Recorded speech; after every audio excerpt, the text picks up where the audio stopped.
episode 3 review Echoes.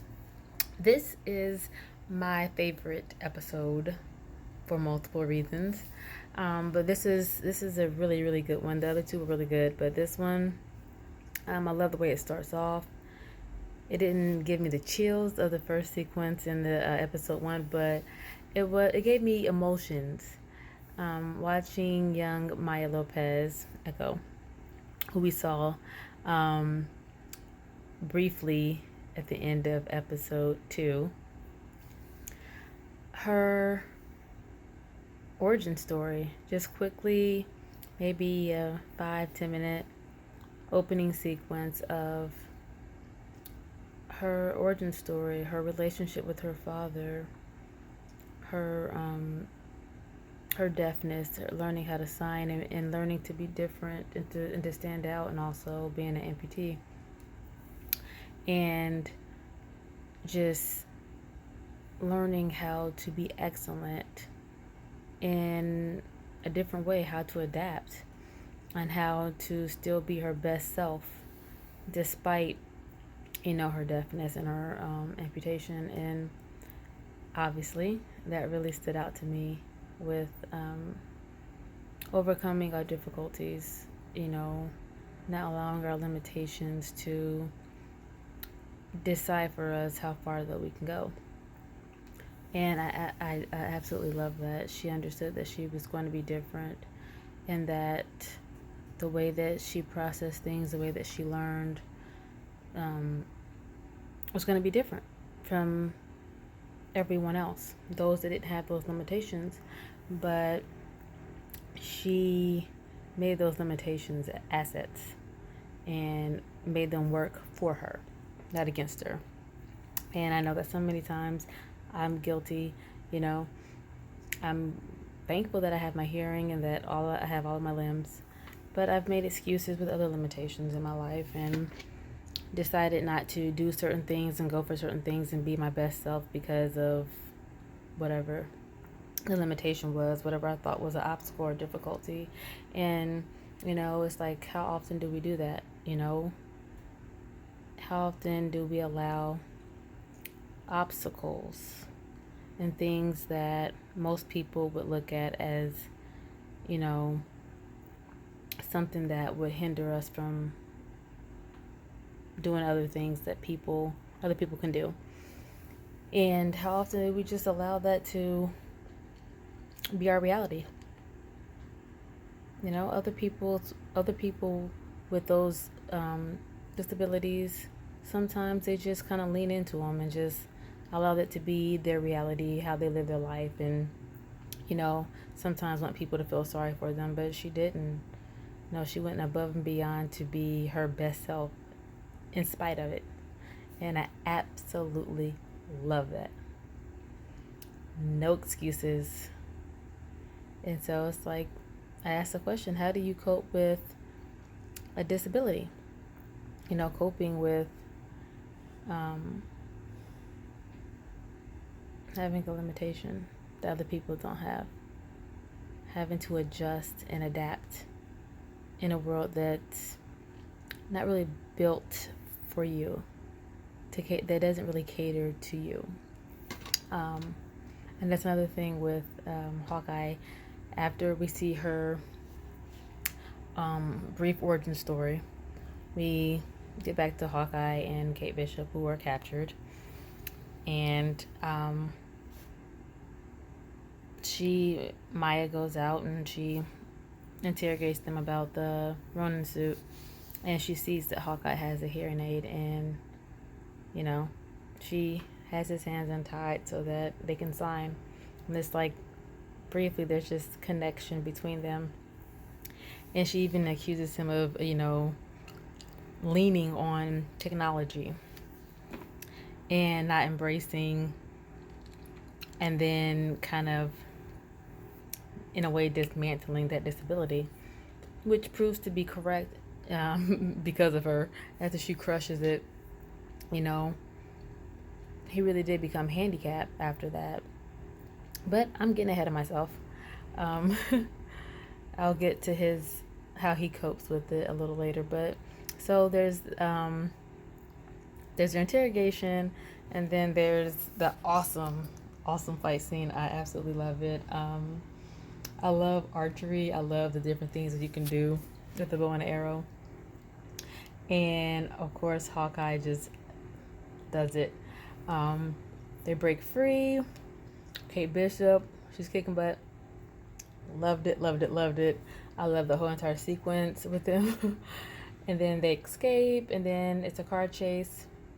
But before we get into all of that, I wanted to also talk about the need for revenge, because during the interrogation, Maya flashed back to when her father was killed by the Ronin, and she's haunted by it, and to a certain degree, rightfully so. Her father was her world, her everything, and he was butchered, and she saw it. And so I thought about, we have loss, we have grief. We talked about grief in episode 1, but when does that grief turn into revenge? When does that revenge turn into an obsession? Sometimes our revenge may look like, trying to get back at somebody for doing us wrong at work, or, somebody that says something to us to hurt our feelings, and we want to, have a quick comeback.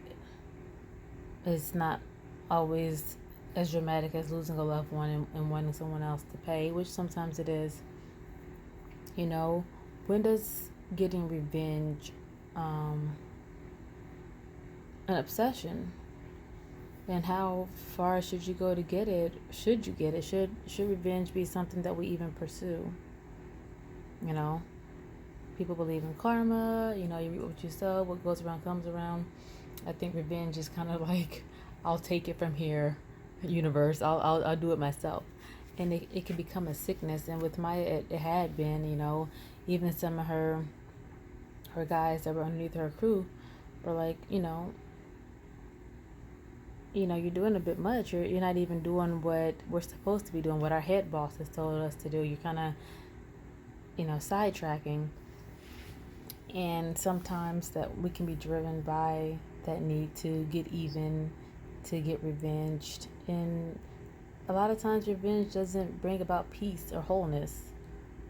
When is it time to stop and allow yourself to be at peace? Even in grief, even in hurt, even in pain, even in anger, to let something go.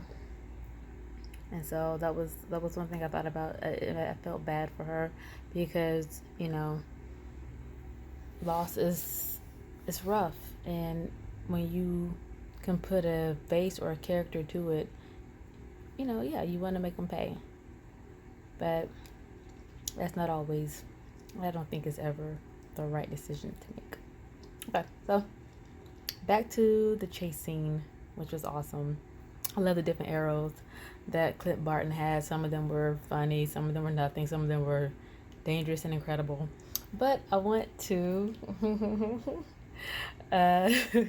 talk about the chase scene with the van exploding, because I was in Atlanta on Peachtree Street, right by 5 Points, when they were shooting it. Me and my brother we were walking, going to the store, and we saw it happen. And in the store that we were in, there was a PA or maybe AD, and they held us in there, and we got to watch the whole sequence go down with the van exploding.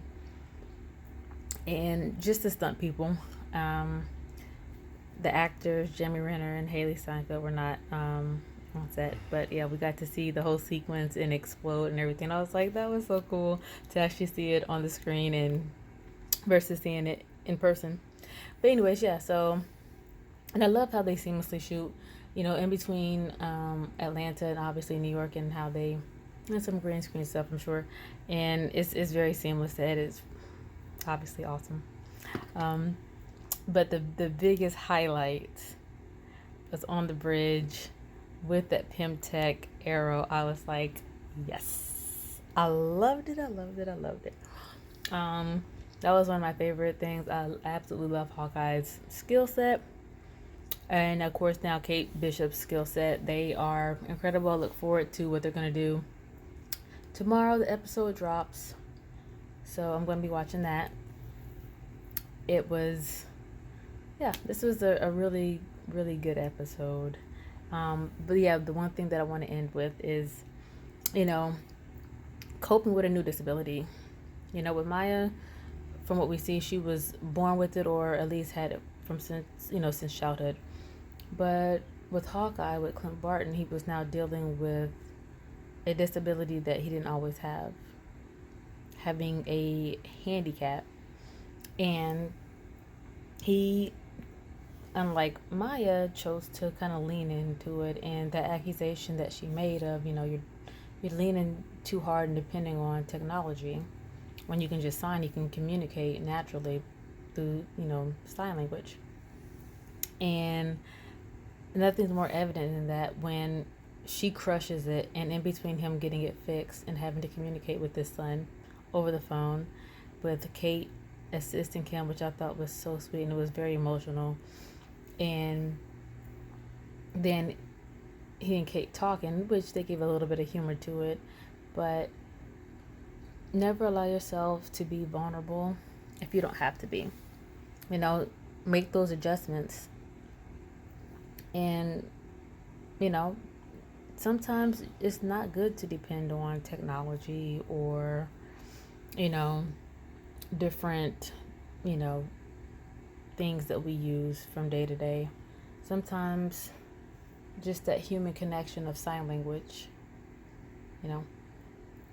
speaking a different language, learning it, and having that, because you could tell that he could only sign a little bit, so he was completely vulnerable. If he didn't have Kate, he would have just been by himself at a disadvantage. So if there's anything that, happens, something temporary, not just a disability, but any kind of limitation, shortcoming, don't allow that to hinder you. Don't allow that to make you vulnerable. And don't have to depend on something else or even someone else to be able to live your life, to be able to communicate, to be able to move forward. So yeah, that is the review. I loved it. Check it out on Disney Plus. Bye. I'm glad you're still here. The limitations are set by you and you alone. So you decide how far you'll go. Bye bye. Like and subscribe.